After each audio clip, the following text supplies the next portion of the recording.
For months now, DC has been teasing their absolute universe, and they have been going to town talking about how this is going to be grittier, meaner, and darker than everything else that they've done. And you have to take notice because the person behind this is none other than Scott Snyder, who's a veteran in the comic book industry, a complete icon, and also behind some really dark universes created for DC, namely the metal and the death metal universe.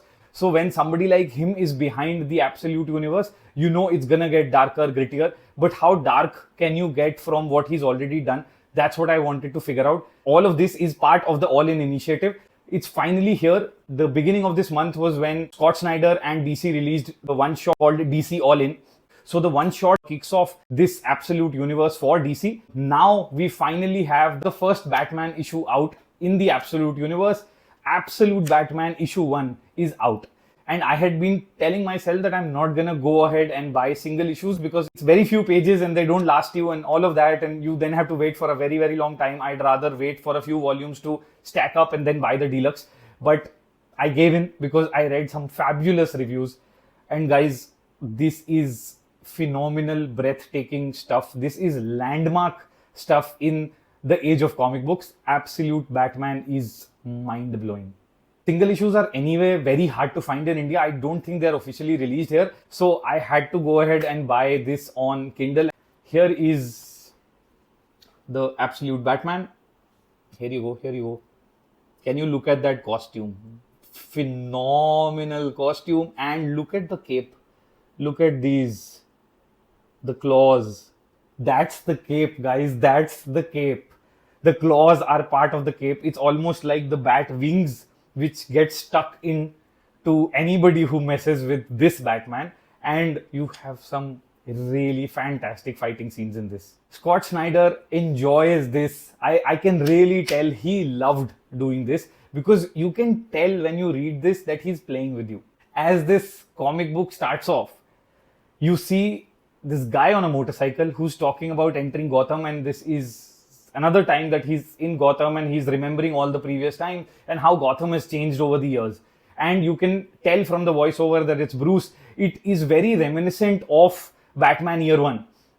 So you know that there is a homage being paid to Batman Year One because that was another iconic retelling or reimagining of Batman.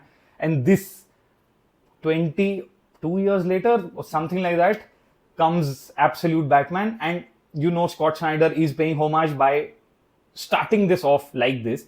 But the motorcycle comes to a stop, the helmet comes off, and you do not see Bruce Wayne. Who do you see? You see Alfred Pennyworth. Not the butler, the contract. This is just so risky and I loved it. I loved it. So that's why I know Scott Snyder is having a ball of a time doing all of this. You can tell. And this is just one of the usual Batman tropes that Scott Snyder takes and spins it around and makes a fool of you. But first things first, the hype that was created for this, yes, this delivers and delivers in every way. And how has DC teased this? What's the tagline?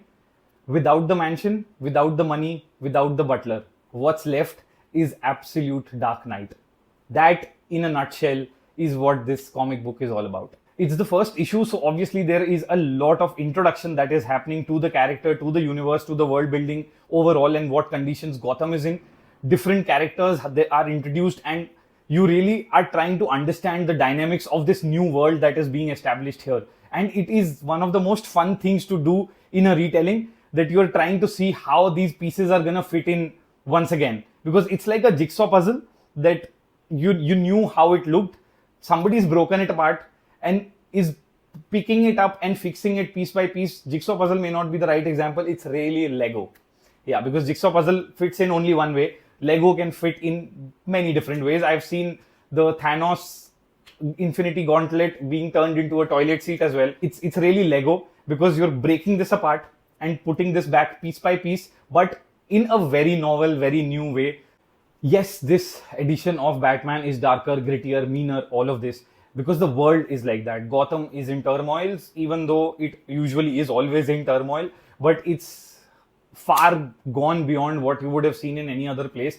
It is a far more violent place. The villains, extremely nasty villains, have appeared who have no morals. And they are the kinds who do not think for a second before they kill off the likes of Falcone and Maroni. Batman of this world also has to counter the meanness and the negativity of the world around him. Absolute Batman. He is mean and he is fierce, bulked up, beefy, muscular bloke, and he does not come from a place of money. This Bruce Wayne has seen a lot growing up. He is this Batman who punches the sandbags at a gym and creates a hole in them. Very typical of brute force, but that's the Batman that we have in Absolute Batman. I'm not going to go into any other spoiler, I've already given a few.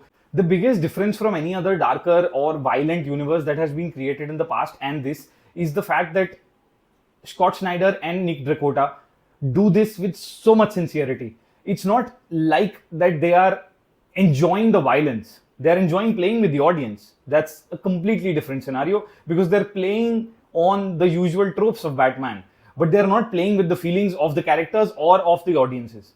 So in doing this, the violence is there, yes, but there is this sincerity to the violence, not there for the sake of being there because there is this license to go violent and go crazy so you can do that. No, because it's true to the world, it's true to the characters. Scott Snyder's writing is fantastic, it is on point, and you really go deeper and deeper into this universe. You want to know more about the characters, you want to know more about the world, and this is just a teaser to what Scott Snyder and DC have to offer in the Absolute universe.